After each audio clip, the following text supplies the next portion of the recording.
Bueno, vamos a ver la introducción a la Biblia. Vamos a tener un par de clases, son en total, si no me equivoco, 8 lecciones. 8 lecciones de introducción a la Biblia. Yo les pido que tomen un poco que tomen algunos apuntes. Entre las consignas que para tener en cuenta en esta materia. A partir de la semana que viene van a tener, yo les voy a dar la lectura una semana antes. O sea, la semana que viene yo les voy a dar la clase 3. Le voy a dar la 1, la 2 y la 3. Supuestamente tienen que leer la 3 para que cuando vengan poder hablar sobre la clase 3. Consignas para tener en cuenta, dice acá. No deje de leer nada, no subestime, haga lo posible que Dios hará lo imposible. El texto de cada lección deberá estar bien leído a fin que el alumno esté en condiciones de entrar en discusión, para que podamos charlar. Será muy provechoso que a medida que se lee, se marquen o señalen párrafos o temas no comprendidos para que se aclaren en clase. A medida que se encuentren citas bíblicas, deberán leerse indefectiblemente en ese momento, no después, en ese momento. Por eso hay que leerlo con la Biblia al lado. Cada alumno tiene la responsabilidad de leer el material si falta alguna clase. Y el 50% de la nota del examen es saber los 66 libros de la Biblia de corrido y en el orden en el que van. Están acá, tienen el índice, en el índice empiezan Génesis, Éxodo, Levítico, Número, Deuteronomio.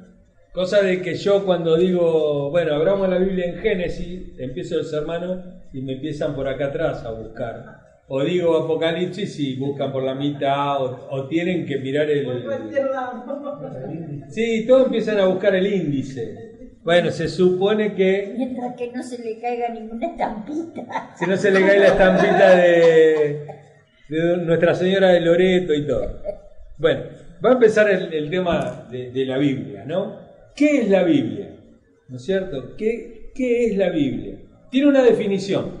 Vamos a leer la definición y después discutimos.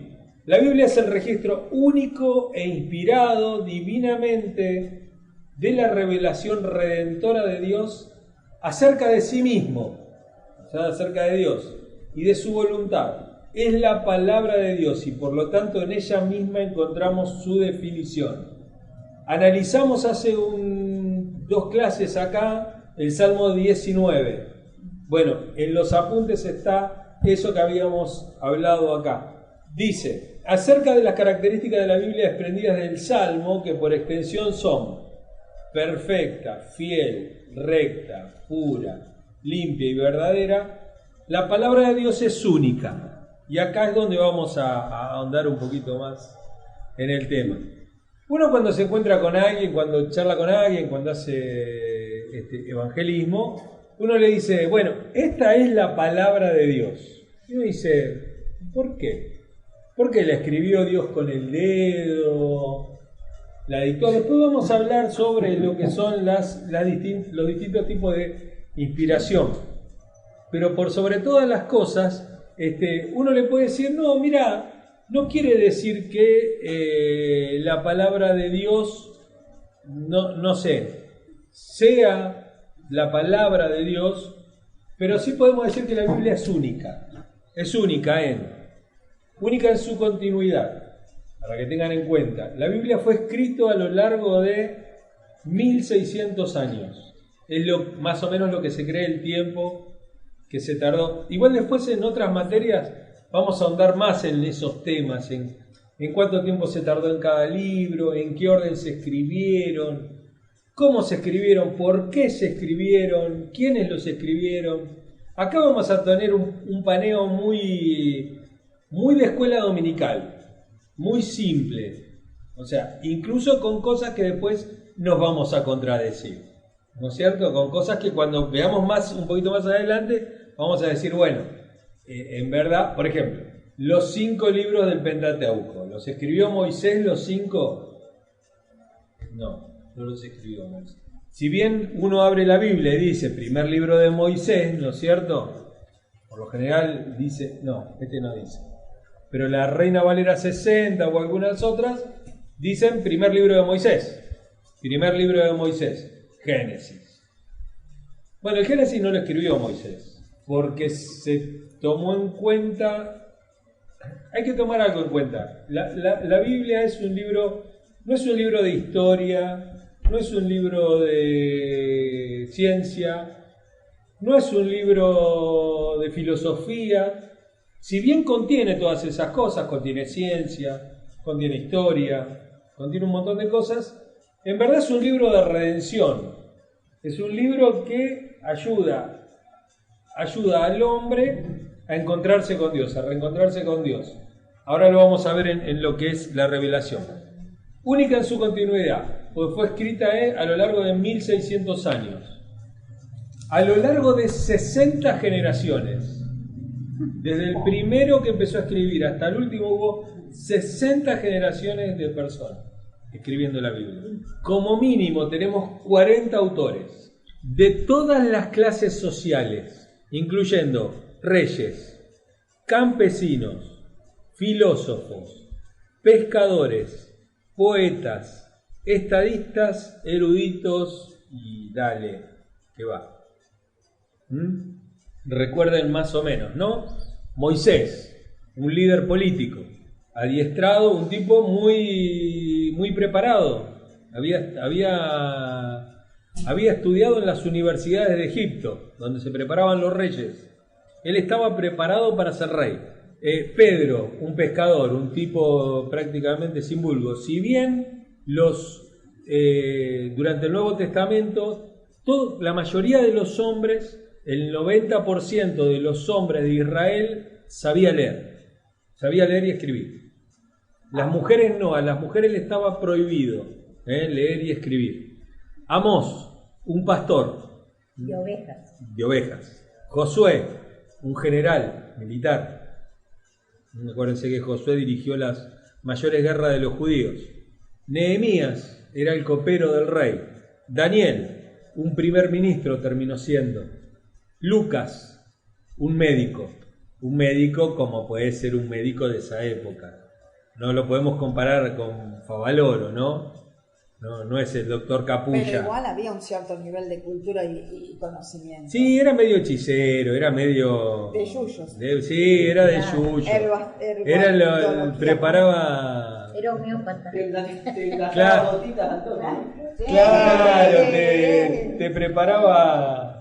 te preparaba los yuyos de la hermana Celestina. Salomón, un rey. Y ricachón. Mateo, o Leví, que es el nombre judío, un recaudador de impuestos. Pablo, un rabino. También la escribieron en distintos lugares. Moisés, de vuelta, en el desierto la escribió. Daniel, en la ladera de un cerro y adentro de un palacio. Vos decís que ellos escribían no con la intención de escribir la Biblia, sino sus relatos, sus experiencias. Sí. Lo que después conformó en el rejunte. Son libros inspirados. Después vamos a hablar sobre inspiración.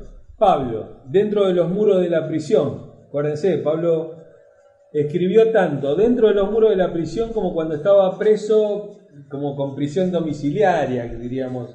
Hoy alquilaba una casa. Los hermanos aportaban para que le alquilen una casa y él estaba ahí adentro, custodiado por los soldados. Lucas escribía durante los viajes. Juan, exiliado en la isla de Patmos. Acá una salvedad. Juan, el que escribe el Evangelio y el que escribe algunas de las cartas, no es el mismo del Juan que escribe otras cartas, 2 cartas más. Hay una por lo menos que le puede llegar a pertenecer al apóstol Juan, pero hay otras 2 que no. Y hay otro Juan que es el que escribe el Apocalipsis.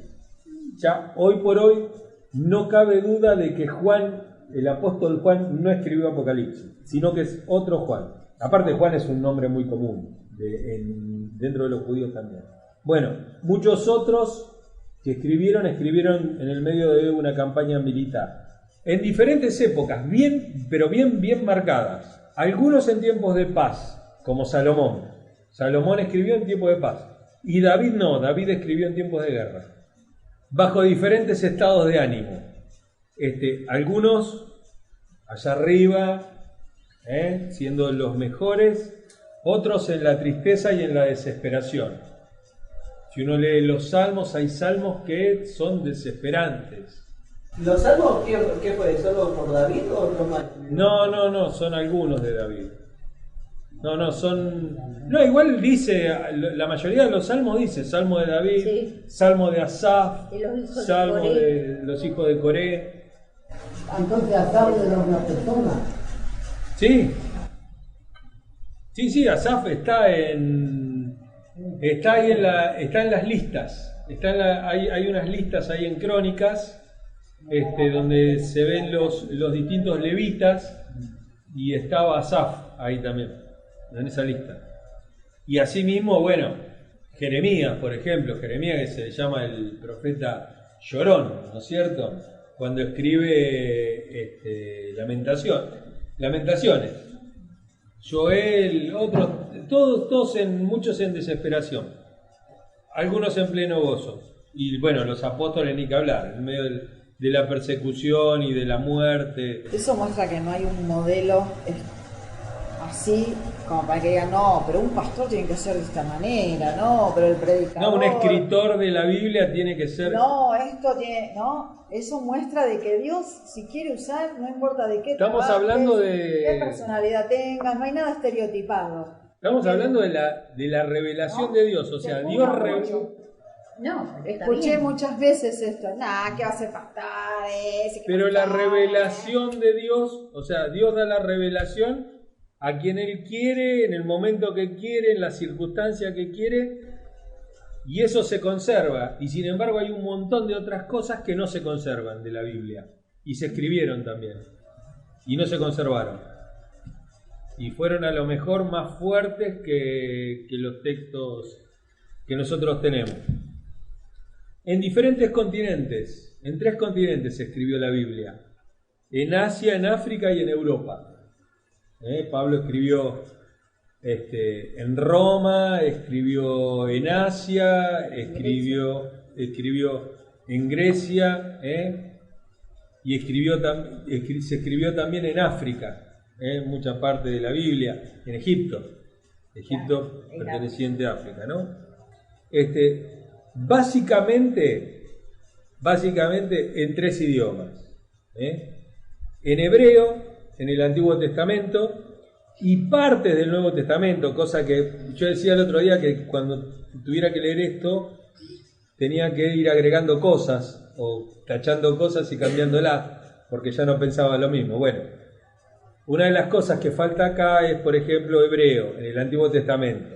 No, en el Nuevo Testamento hay muchas partes en hebreo, sobre todo en Mateo, en los libros de Mateo, por eso él tiene que después, ¿qué significa tal cosa? Dice, ¿no?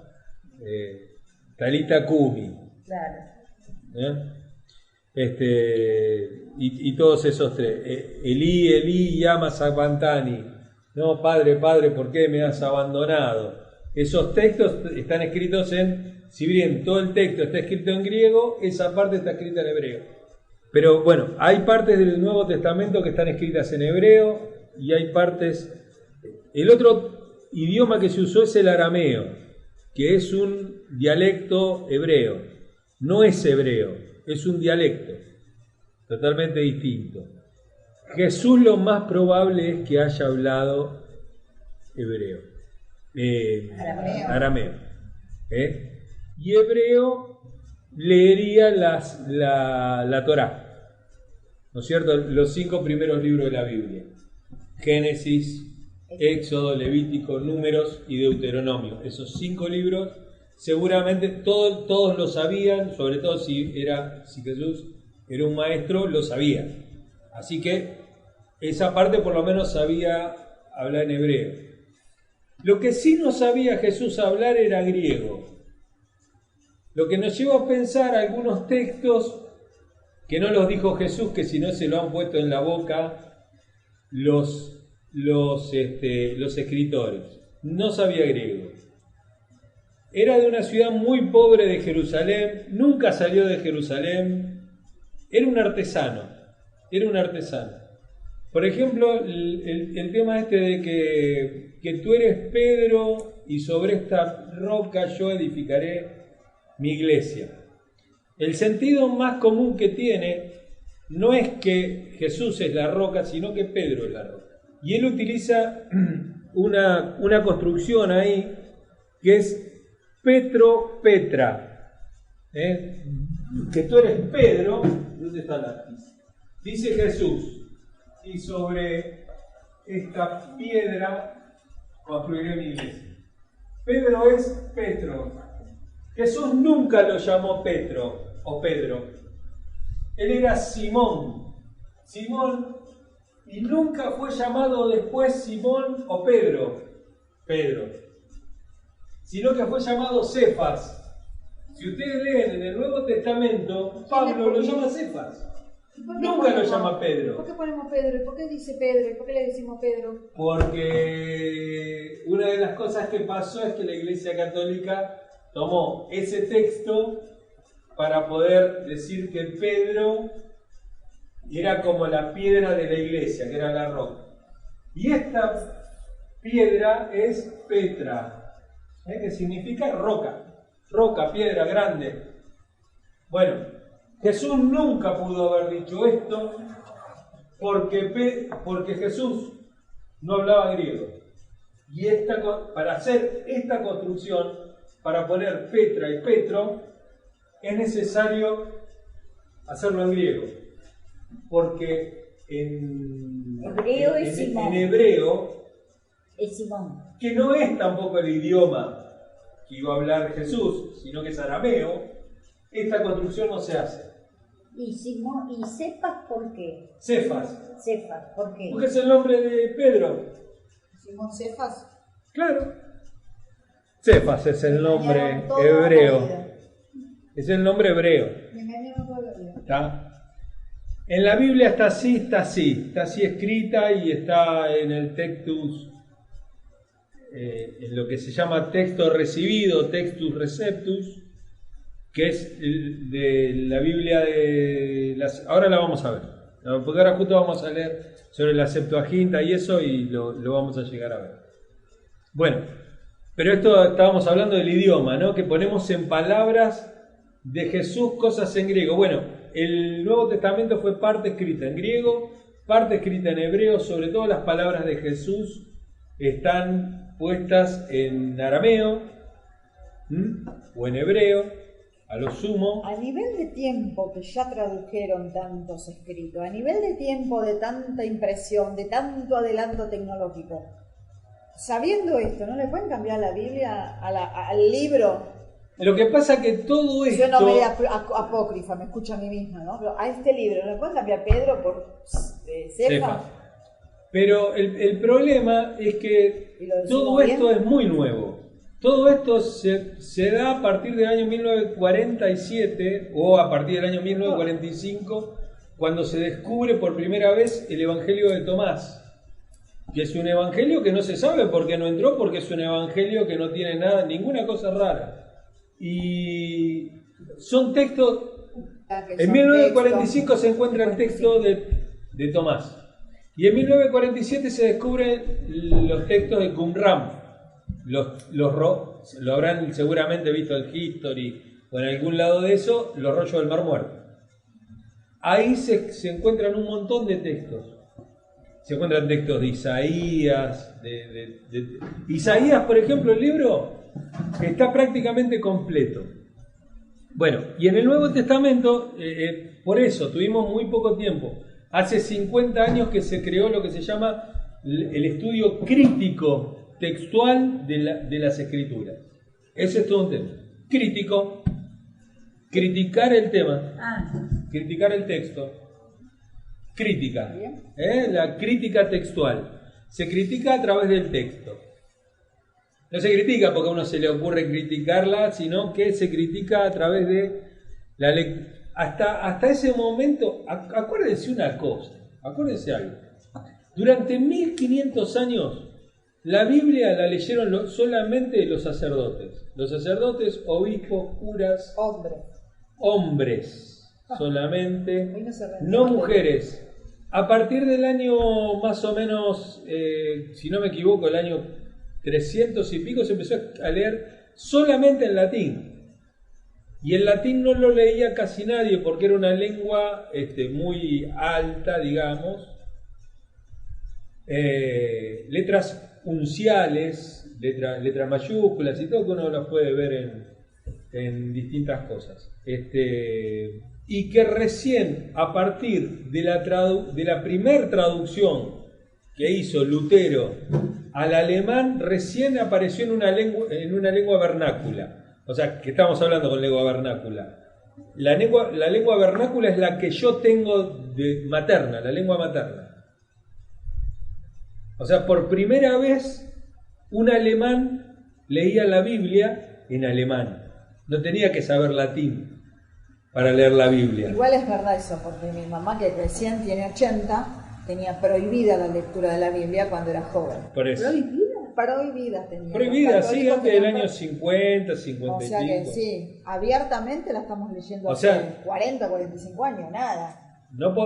El pueblo protestante siempre leyó la Biblia.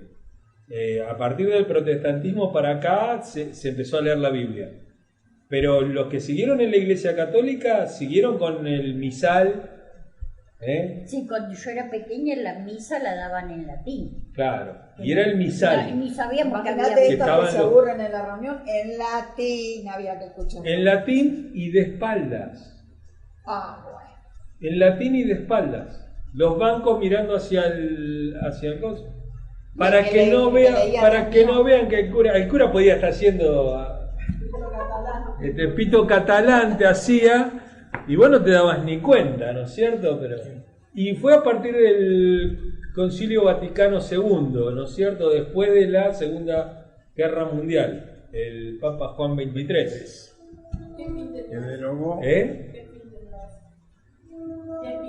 ¿Qué fin tenía? ¿Qué fin tuvo eso? Bueno, abrirse un poco más a la gente. ¿A qué fin tenía que hablar en latín y no se Ese tema. No, la cosa era rebuscada, mantener todo en secreto, claro.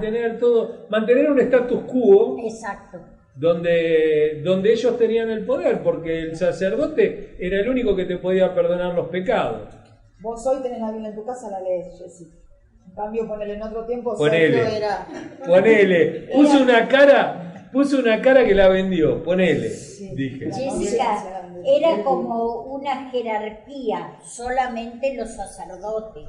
Te daba cierto poder, ¿no? El leer la Biblia, tener la Biblia. Juan ¿El 23 latín era un porque idioma o una lengua? le dejó leer la Biblia a los curas. Le dejó leer los Biblia, Juan 23 dejó leer la Biblia a los curas. Armó toda la misionar también. Empezaron a misionar. Claro. Los curas no tenían derecho a leer la Biblia. Dice Luis, te preguntó si el latín era una lengua o un idioma. Es lo mismo. Un dialecto.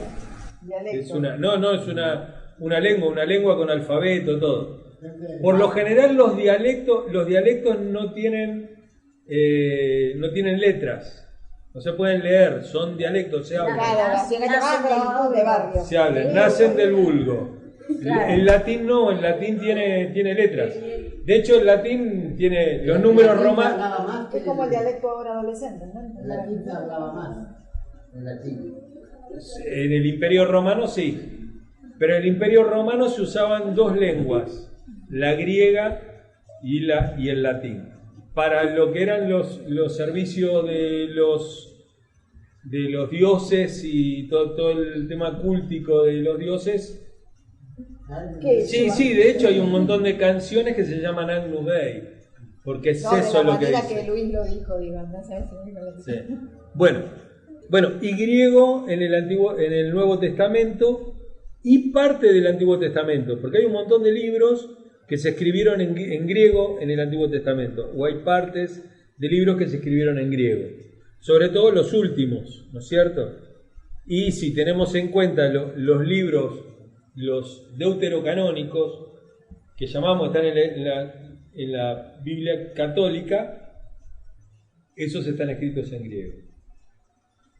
Bueno, el idioma griego era un idioma de uso universal, era el que se utilizaba para el comercio en la época de Jesús.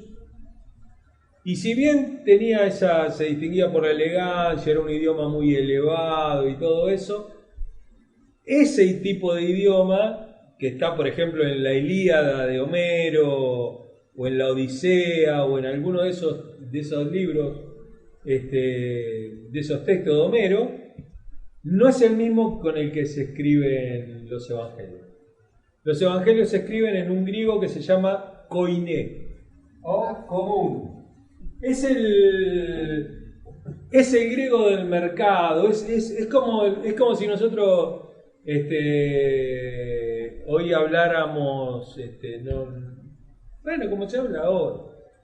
Uno no habla con palabras muy difíciles, muy rebuscadas. Bueno, el utilizado por ellos era el común, el que se usaba en el mercado, el que se usaba en ese tipo de lugares. Abarcando en el material de la Biblia centenares de asuntos de controversia, es decir, asuntos que han de mencionarse y discutirse, crean opiniones contrarias. Los autores bíblicos lograron tratarlos con armonía y continuidad desde el Génesis hasta el Apocalipsis. Hay temas tan diversos en la Biblia, cosas tan distintas, situaciones tan distintas y sin embargo hay un hilo conductor. ¿No es cierto? Hay un criterio. Hay un criterio que va llevando adelante. Única en circulación. Estamos hablando de que la Biblia es única, ¿no? Que podemos decir que es la palabra de Dios. Es algo que no se puede afirmar. ¿Se cree o no se cree? Como pasa, por ejemplo, con Daniel. Daniel tiene en sus manos el libro del profeta Jeremías. Por eso sabe ciertas cosas. No había mucho tiempo de Jeremías a 1.000 años de diferencia. Era fácil. No, eran poquitos años. Única en circulación. La Biblia, acuérdense que la Biblia es el libro más vendido del mundo de todos los tiempos. Aparte de ser el primer libro que se imprimió en una imprenta de tipos móviles. Gutenberg no inventó la imprenta. La imprenta la inventaron los chinos. Pero lo que no hacían los chinos era tener imprenta de tipos móviles. O sea, lo que hizo Gutenberg es hacer letrita por letrita. Lo que hizo es hacer todas las letritas. Y se ponían todas así en línea con lo que uno quería escribir. Entonces se hacían muchas copias de esa hoja. Y cuando se terminaba se hacía otra hoja con la misma plancha. Esa es la diferencia. Eso fue lo que inventó Gutenberg.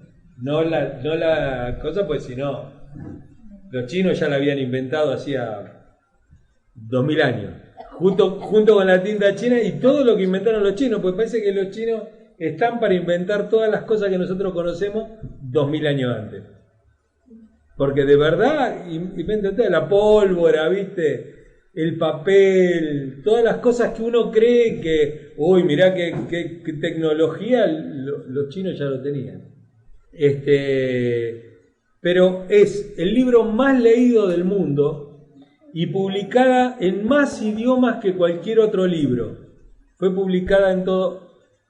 Hasta 1966, que es el dato que tengo, la Biblia entera había aparecido en 1280 idiomas o dialectos distintos. Se han producido más copias de ella en su totalidad y más porciones y selecciones que de cualquier otro libro en la historia. Pedacitos de la Biblia. La Biblia fue el primer libro que se tradujo, la Septuaginta, que es la Biblia de la traducción griega del Antiguo Testamento. Se tradujo en el año 250 a.C. Fue traducida y vuelta a traducir, parafraseada más que cualquier otro libro existente. Esto con respecto a la traducción. La supervivencia de la Biblia. A través del tiempo. La Biblia, como saben, fue escrita en elementos perecederos. Todos los elementos eran perecederos. Teniendo que ser copiada y recopiada de copias y de copias y de copias, ¿no? Durante cientos de años, antes de la invención de la imprenta. Después de la invención de la imprenta, igual después de la invención de la imprenta se siguió haciendo a mano también, porque no todos tenían acceso a la imprenta. Esto no perjudicó ni el estilo, ni el contenido, ni nada, ni nada, y digamos que se preservó la esencia. Sí, que nos cause que diga, uy, estábamos equivocados. Puede pasar, como digo yo. Está bien. Este tema de Pedro, ¿no? Que tú eres Pedro y sobre esta roca yo edificaré mi iglesia. Bueno, palabras que Jesús no dijo y que se las han puesto en boca de Jesús simplemente por un tema. O sea, uno hoy se da cuenta que no puede ser. ¿Por qué se da cuenta que no puede ser? Y porque Jesús no hablaba griego. Entonces difícilmente puede hacer el juego de palabras. Porque eso tiene un juego de palabras. Petra, Petro. Ese juego de palabras no se puede hacer ni en arameo ni en hebreo, que es el idioma que hablaba Jesús. Así que se lo encajaron. Algunos se lo encajó. Pero eso no cambia la esencia de lo que es la Biblia. O sea, son esos textos que no cambian. Hay un montón de textos que fueron agregados después. La colita del Padre Nuestro, porque tuyo es el reino, el poder y la gloria, por los siglos, amén. Bueno, ese texto se lo agregaron después. Ese texto no estaba. El texto de Marcos, del capítulo 9, 16 en adelante. Pero lo que se fueron reescribiendo, a modo de aclaración, lo que se fue reescribiendo eran partes, así como libro. Sí. ¿Qué año? Y 300 y pico. Después de Cristo, sí. Obviamente, sí. Sí, lo mismo que las interpretaciones que hoy tenemos son las de los años 300. Nosotros no creemos como creía Pablo. Por más que Pablo diga las cosas que dice, nosotros no creemos como dice Pablo. Nosotros creemos en base a una tradición que viene mucho después de Pablo, que viene con el tema de la iglesia institución. Caso muy, muy claro. El tema de la multiplicación de los panes y de los peces. Hasta el año 300, 350, jamás se creyó que había un milagro de multiplicación. No existía el milagro en ese texto.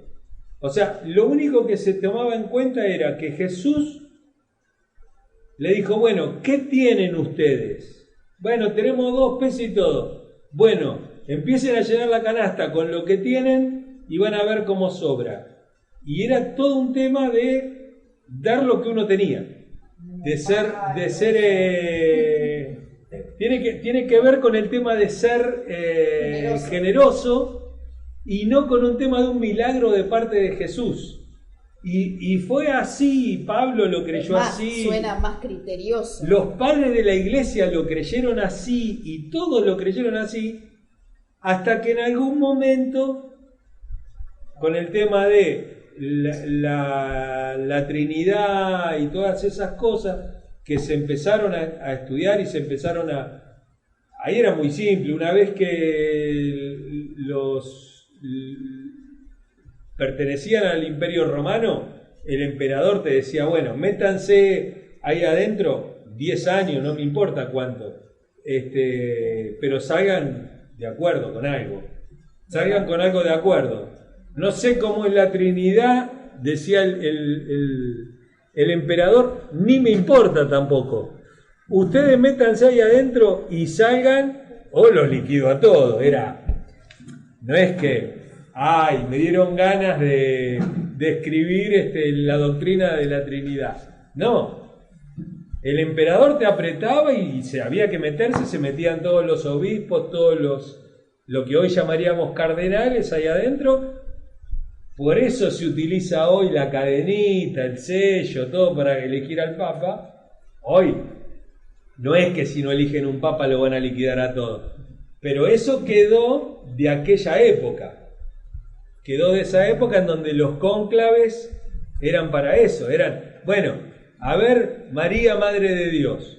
La mitad de la iglesia lo creía, la otra mitad no lo creía. Pónganse de acuerdo porque yo no voy a tener el imperio dividido. Entonces los metían a todos ahí adentro y salían María Mater Dei. Listo. Ahí fue.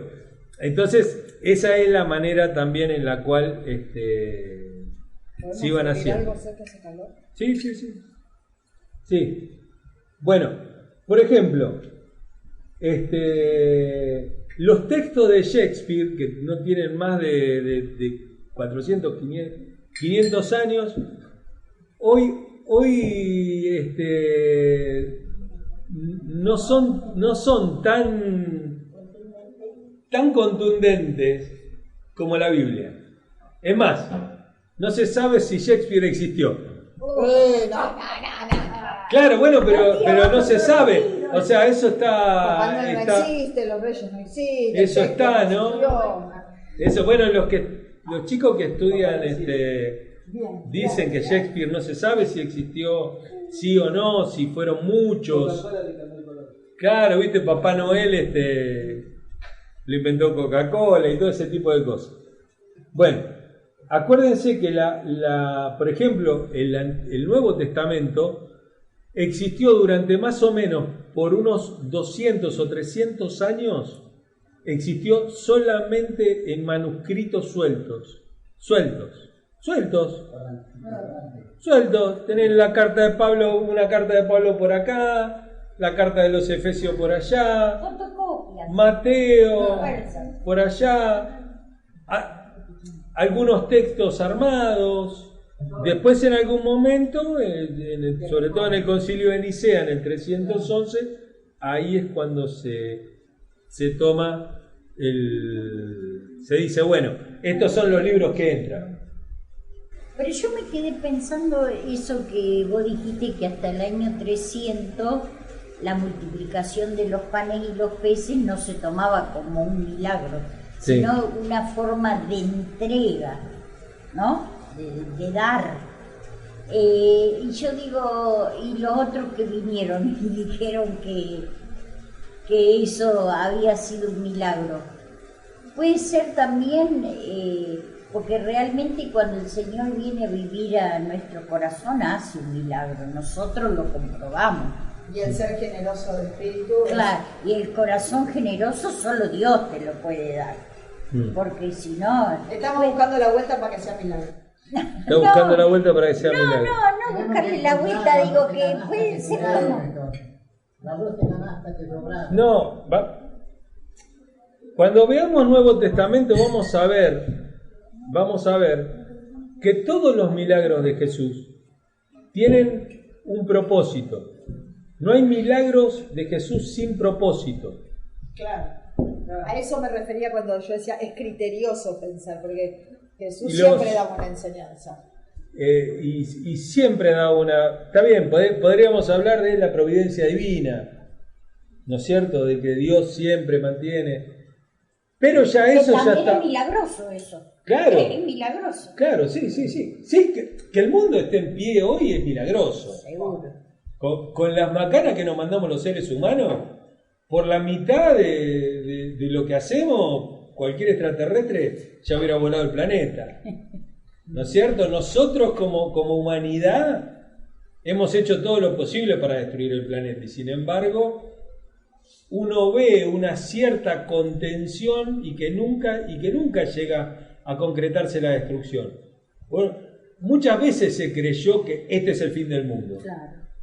Primera Guerra Mundial, Segunda Guerra Mundial, peste Bomba negra, atómica, las bombas atómicas, el conflicto de los misiles, la Guerra Fría, el ébola, ¿no? Todas esas cosas nosotros pensamos, ¿cuántas pestes hubo? Por ejemplo, la peste negra mató a más de la mitad, 2/3 de Europa. 2/3 de Europa. Y dice que si el coronavirus se propaga, mata la tercera parte. Mientras sea en Europa y no en la Sudáfrica. ¿No es cierto? Por ejemplo, la viruela que nos regalaron los conquistadores españoles acá, mató prácticamente a toda la población de los indios o de los pueblos originarios de acá. O sea, y uno puede decir, bueno, pasa eso, chao, listo, ya no queda nada del mundo, vamos que nos vamos a hacer los bolsos, que el Señor viene esta noche. Y sin embargo, no, sigue estando.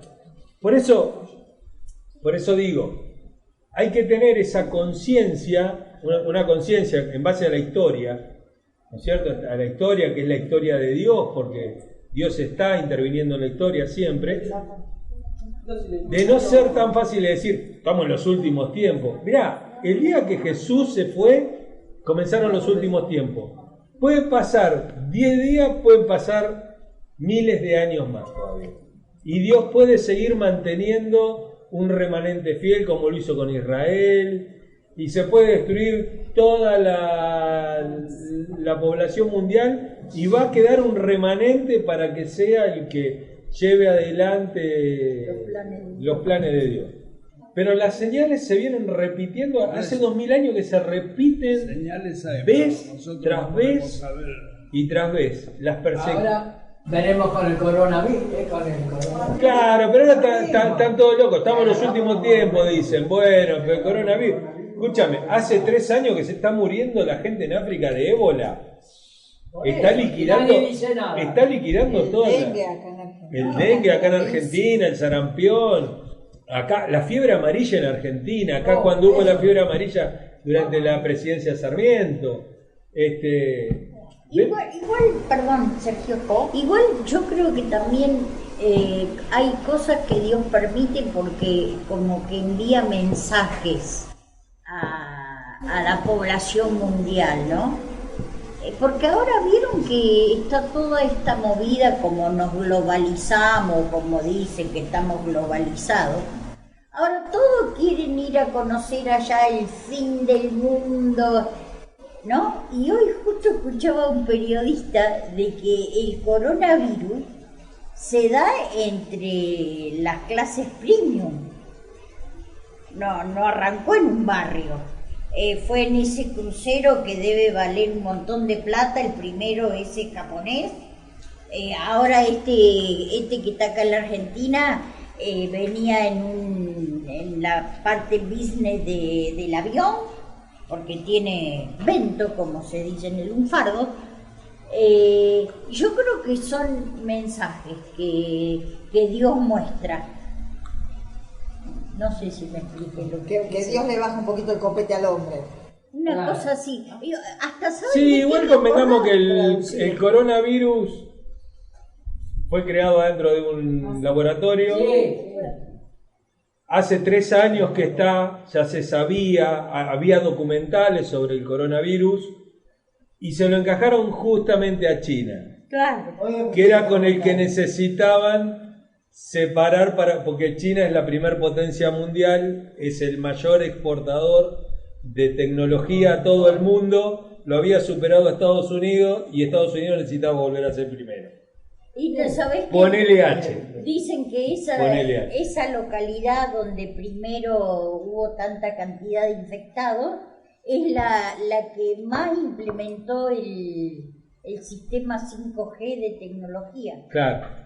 Y le echan la culpa a eso, el sistema, porque parece que nos hace algo. ¿Viste que los celulares son malos? Sí. Bueno, a través del tiempo vimos cómo la Biblia se fue manteniendo, ¿no? A pesar de estar en cosas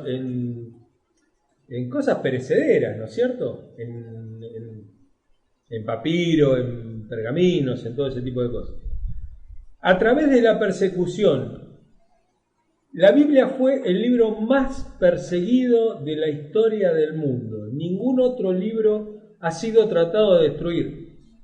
En el año 303 Diocleciano, que fue el que impulsó la última gran persecución y tal vez la peor de las persecuciones que hayan sufrido los cristianos, mandó a destruir no solamente al pueblo, sino a su libro. O sea que quiere decir que ahí, por ahí, fíjense, 300 ya había Biblia, ¿no? La mandó a quemar. 25 años después de esa persecución apareció Constantino. Y Constantino mandó a hacer con la plata del Imperio Romano 50 copias, que era fortuna, 50 copias de la Biblia para entregárselas a las iglesias. Fíjense cómo se repuso aquella gran quema de textos y todo. Constantino después, cosas, ironías, ¿no?, de la historia. La Biblia es única en su pervivencia, tampoco prueba que sea la palabra de Dios, pero prueba que permanece sola entre los libros, o sea, lo que es único, ¿no? En medio de la crítica ha sido única, ¿no? Los incrédulos han estado refutando y atacando este libro. Sin embargo, en la actualidad permanece sólido como una roca, su circulación aumenta y es más amado, querido y leído hoy que antes. Si este libro no hubiese sido el libro de Dios, hace tiempo que los hombres lo hubiesen destruido. Los emperadores, reyes, príncipes y gobernantes han probado su mano contra él. Ellos mueren y la Biblia vive. Fíjense, ¿no? O sea, en ningún momento digo, este libro es el libro de Dios, ¿no? O sea, no bajó el ángel Moroni, como dicen los mormones, ¿no? Y me dejó las tablas de oro y es esto. Ni como los israelitas que tenían las tablas de la ley, ¿no es cierto?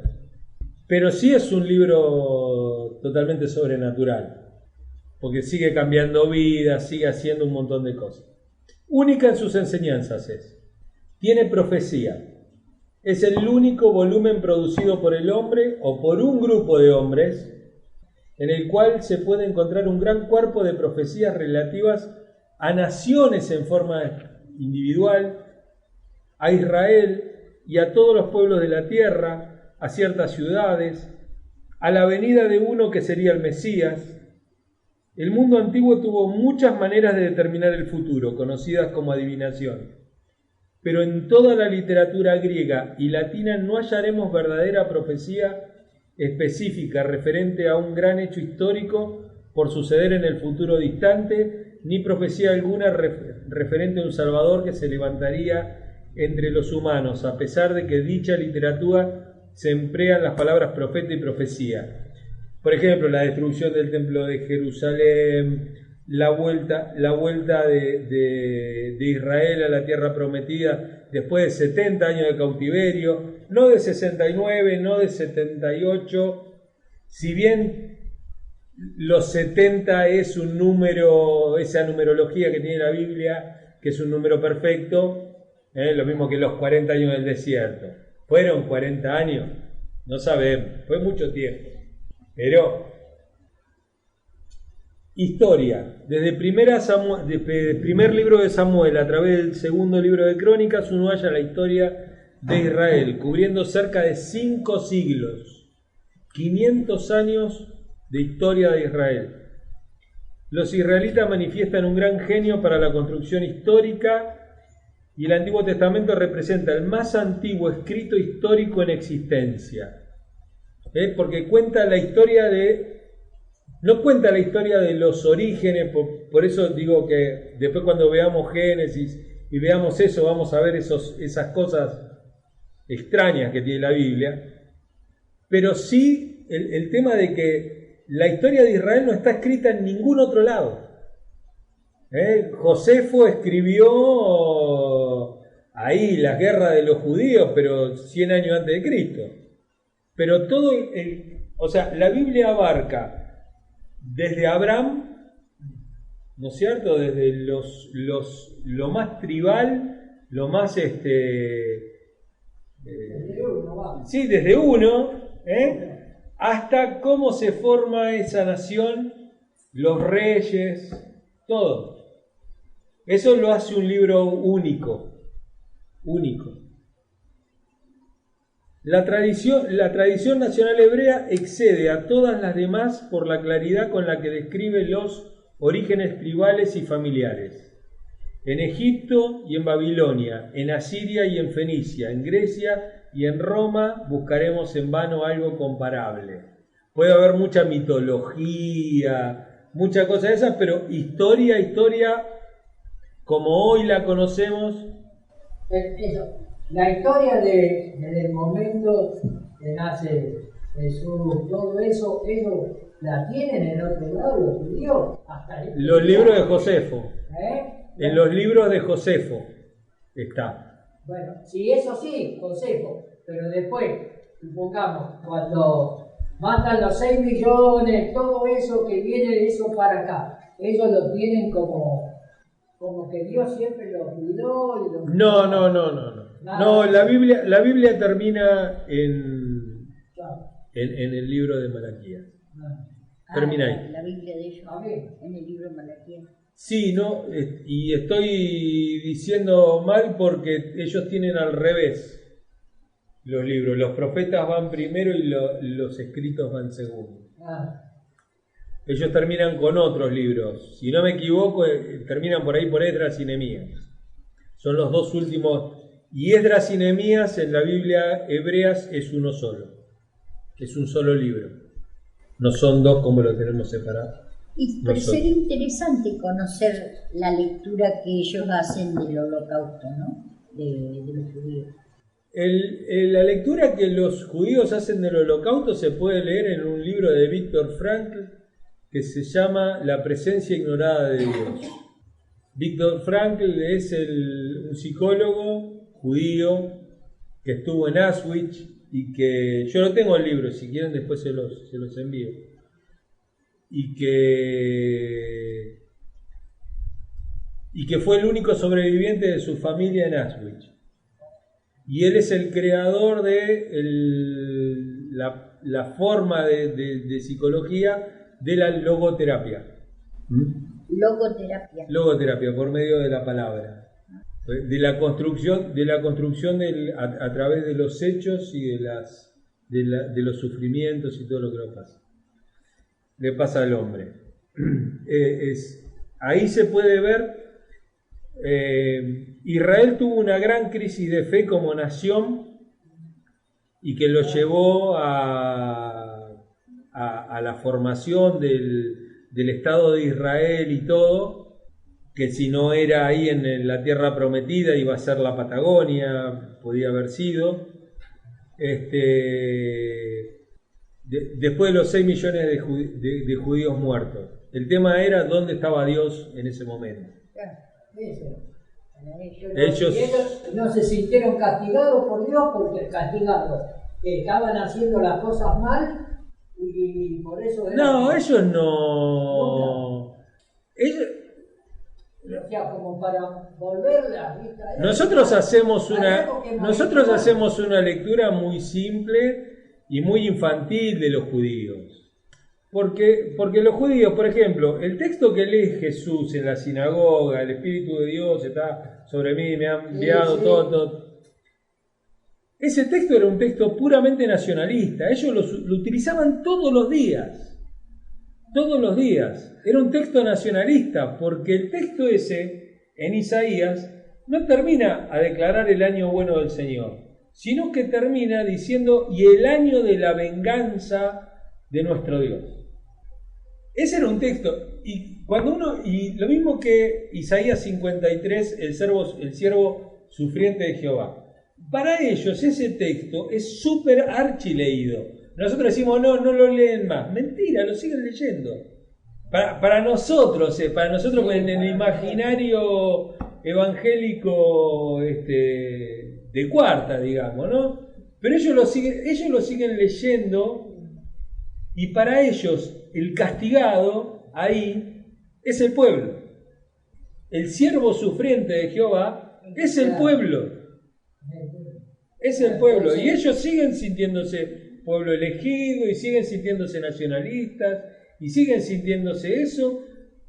Jesús para ellos no es, como dice Hebreos, un oprobio, sino que fue un profeta más, y fue dentro de los profetas uno de los buenos profetas, porque por lo menos no armó lío que terminaron matando a todos, como pasó con otros profetas, ¿no? Que cuando veamos alguna vez algún texto marista sobre el tema de María, vamos a ver que María estaba desesperada porque vivía en Galilea y ahí cerca estaba Séforis, y Séforis fue el lugar donde mataron a Judas Galileo, que lo leímos la otra vez nosotros.